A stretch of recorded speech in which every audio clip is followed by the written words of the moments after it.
Hi, hello all, welcome to Simple Max Magic Tamil. இன்னைக்கு நம்ம SI and CA problems பார்த்துட்ருக்கோம். Next question.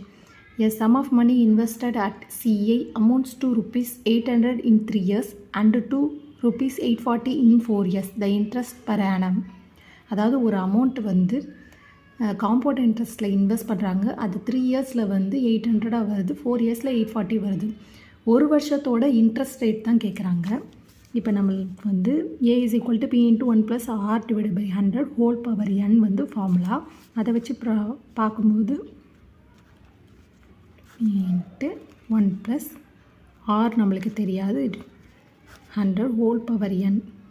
இங்கே nன்றது 3 years, 3 இயர்ஸ்க்கு வந்து 800 P into 1 plus R divided by 100 whole power n. 4 இயர்ஸ்க்கு 840. இது 1, இது 2ன்னு வச்சுப்போம். இப்போ நமக்கு 2 divided by 1ன்னு போடுவோம்.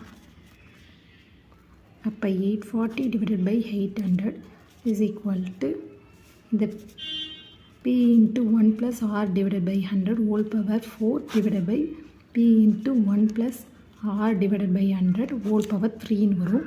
இது பேஸ் காமனாக இருக்குது. பேஸ் காமனாக இருந்து பவர் வந்து இது டிவைடில் இருந்தால் பவர் வந்து மைனஸில் வரும். அப்போ 840 divided by 800 is equal to PP cancel ஆகிடும்.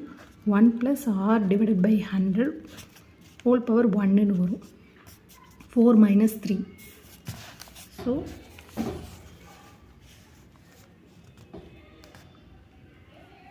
இப்போ 840 divided by 800 is equal to 1 plus R divided by 100. இதுதான் போன ஸ்டெப்பில் போட்டிருந்தோம்.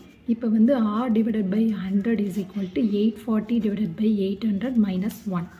R divided by 100 is equal to 840 minus 800 divided by 800 வரும். R divided by 100 is equal to 40 divided by 800 வரும். இது solve பண்ணால் 8, இது சால்வ் பண்ணால் 5 times. அப்போ R is equal to 5% தான் இதோட ஆன்சர்.